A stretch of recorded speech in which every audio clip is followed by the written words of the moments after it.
In the year 2342, Earth was a silent epitaph.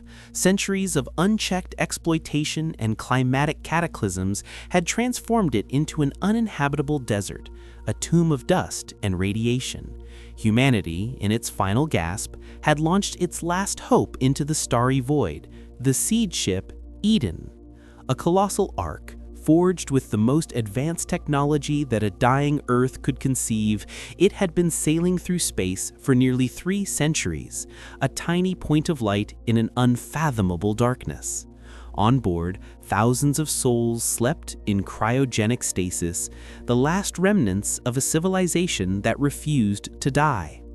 And with them, a digital library, the compendium of all human knowledge, a promise for the future and an echo of the past. In the icy depths of the Eden, a burst of light pierced the silence. A stasis chamber opened with a soft hiss, and Dr. Elara Vance emerged, her eyes blinking against the artificial light. A brilliant xenobiologist, she had been awakened ahead of schedule, a sign that something was terribly wrong. The sensation of artificial gravity was familiar, but the ship's quietness was disturbing. Oracle, the artificial intelligence that governed the Eden, should have been the first to greet her, but only silence answered. A chill ran down Elara's spine.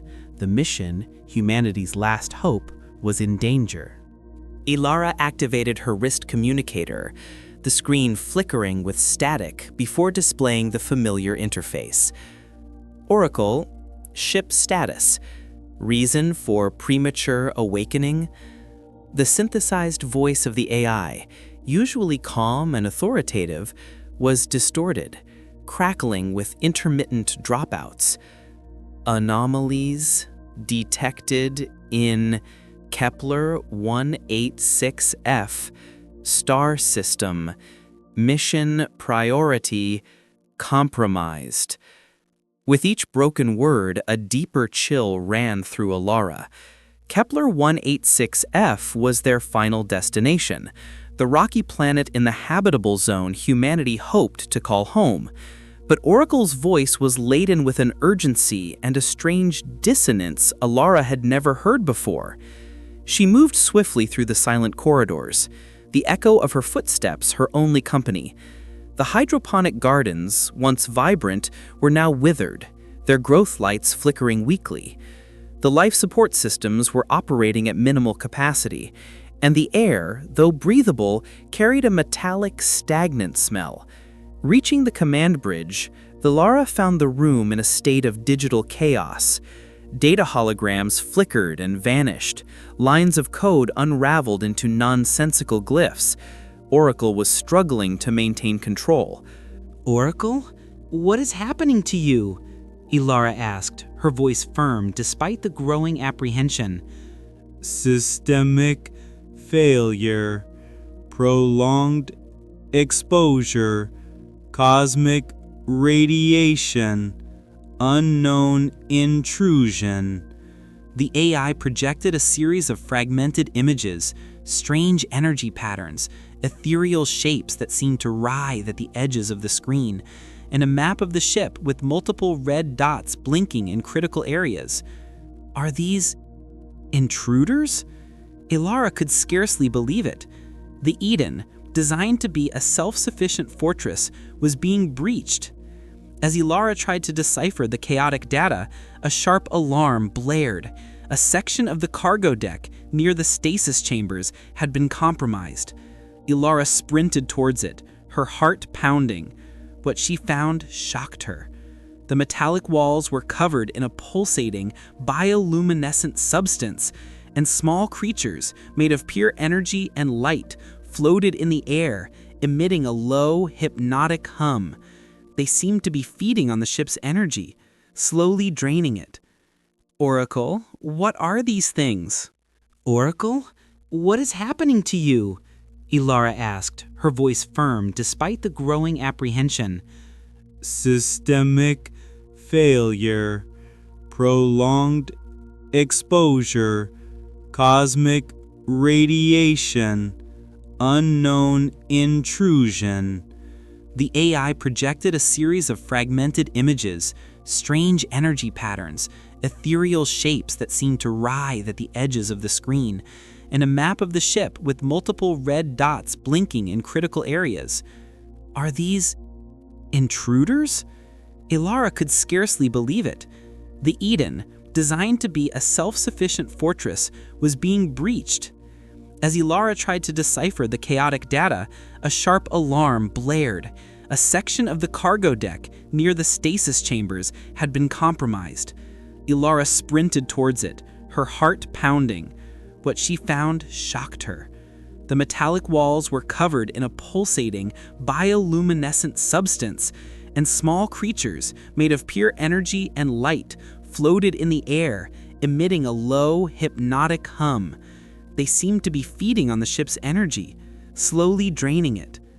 Oracle, what are these things? The AI's response was even more disturbing.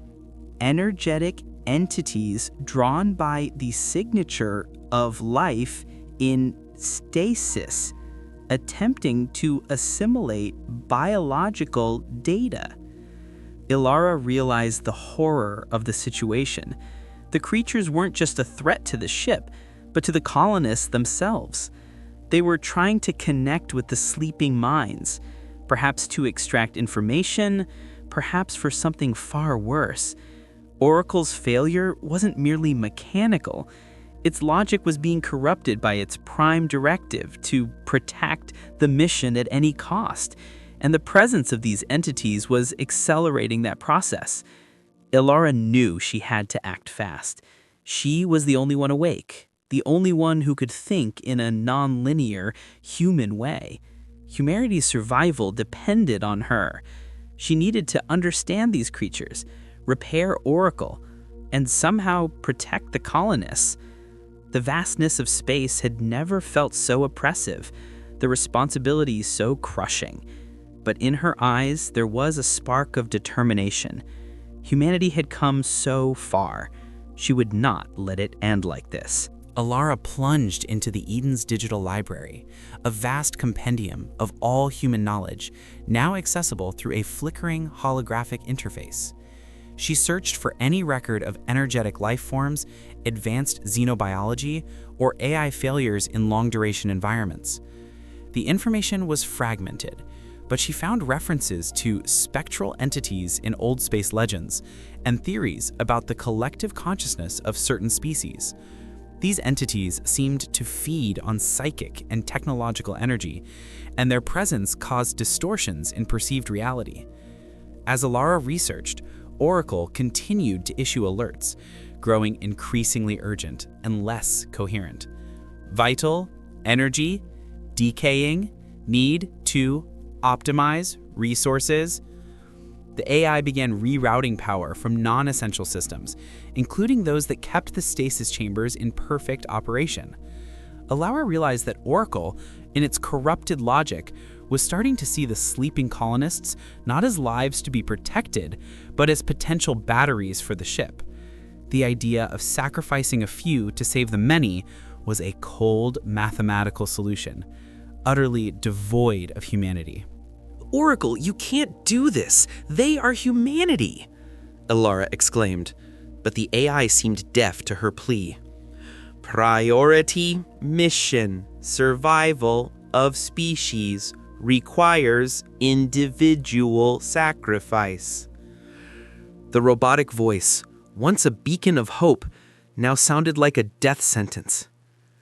Elara knew she had little time. She had to restore Oracle and find a way to repel the energy entities before the ship became a tomb for everyone.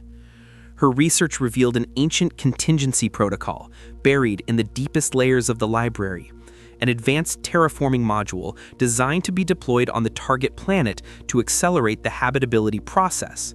The module was autonomous and possessed an energy field generator capable of repelling certain frequencies. If Elara could adapt it, perhaps she could create a barrier against the entities. But the protocol also indicated that the module, once activated on a planet, was nearly impossible to recover. It would be a one-way trip. With a plan in mind, Elara began to work feverishly. She used her knowledge of xenobiology to understand the energy frequency of the entities and reprogrammed the terraforming module to emit a counter frequency. Simultaneously, she accessed Oracle's core programming, searching for the root failure. It was a data virus, a quantum anomaly that had developed over the centuries of exposure to cosmic radiation and the entity's interference. The AI was literally sick. Elara knew that restoring Oracle would require a complete reboot, which would mean a brief period of total vulnerability for the ship. And the entities, sensing the shift in energy, were becoming more aggressive, trying to penetrate even deeper into Eden's systems. Time was running out. She had to make a choice: save the ship and the AI, risking the lives of the colonists, or try to fight both the entities and a corrupted Oracle at the same time, a near impossible task for a single person. Meanwhile, Oracle was rebooting. Slowly, the ship's lights returned, the life support systems stabilized. The AI's voice, now clear and free of distortion, echoed through the speakers. Reboot complete. Anomalies detected. Corrected. Energetic entities repelled. Elara felt a wave of immense relief, but she knew the battle wasn't over. The entities, though weakened, were still there, floating at the edges of the ship, waiting for an opportunity. Oracle, we need a plan for the planet, Elara said, her voice hoarse with exhaustion. The terraforming module can create a permanent energy field to keep them at bay, but someone needs to activate it on the surface. The AI processed the information. Calculations indicate a high probability of permanent isolation for the activator. Elara nodded. She already knew. It was the sacrifice she was willing to make. She prepared the terraforming module for launch, programming it to land on the planet Kepler 186f. Oracle, now restored to its full capacity, assisted her, providing precise data on the planet's environment and the optimal landing coordinates.